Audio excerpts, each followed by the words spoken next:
High বন্ধু, আবার একটা রেসিপি ভিডিও নিয়ে চলে এলাম। আজকে হচ্ছে রেসিপি কাঁঠালের যে মাঝের অংশটা ভুট্টি, এই ভুট্টির দিয়ে ছেচকি। সকলে ভুট্টি ভর্তা, ভুট্টি চপ এইসব খায়।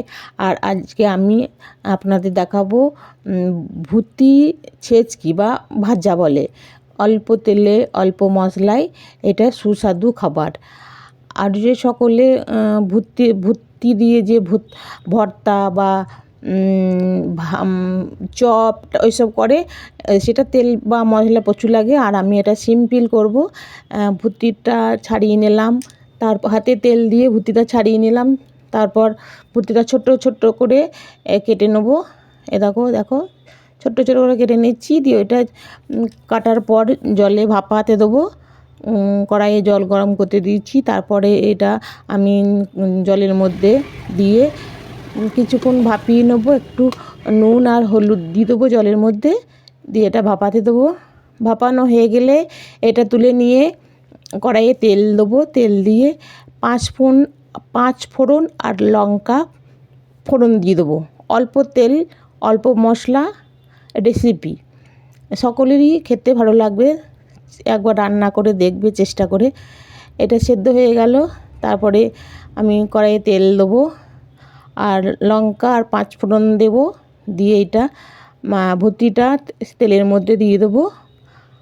হালকা একটু নেড়ে নেবো। দিয়ে এর মধ্যে দেবো নুন, চিনি, হলুদ আর হচ্ছে সর্ষে আর লঙ্কা বাটা। এটা হচ্ছে মশলা, আর বেশি কিছু মশলা দিতে হবে না।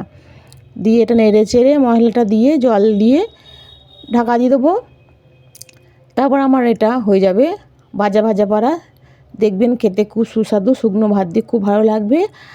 আপনাদের যদি রেসিপিটা ভালো লাগে তো একটা করে সাবস্ক্রাইব করে দেবেন আর একটা করে শেয়ার করে দেবেন অবশ্যই।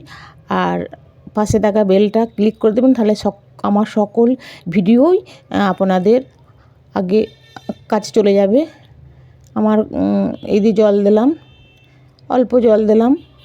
জল দেওয়ার পর এটা ঢাকা দিয়ে দেবো। নুন মিষ্টি চিনি সব তো দিয়ে দিলাম, দিয়ে ঢাকা দিয়ে দেবো। ঢাকা দিয়ে কিছুক্ষণ রাখবো। রেখে দেখো ভাজা ভাজা পাড়া হয়ে যাবে। এটা নেড়ে নেবো। খুব সুন্দর খেতে, সুস্বাদু শুকনো ভাত দিয়ে দারুণ খেতে, অল্প তেলে অল্প মশলায় রেসিপি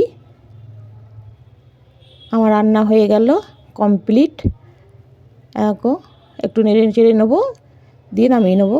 আমার রান্না কমপ্লিট হয়ে গেল। তোমাদের রেসিপিটা যদি ভালো লাগে তো শেয়ার করে দিও।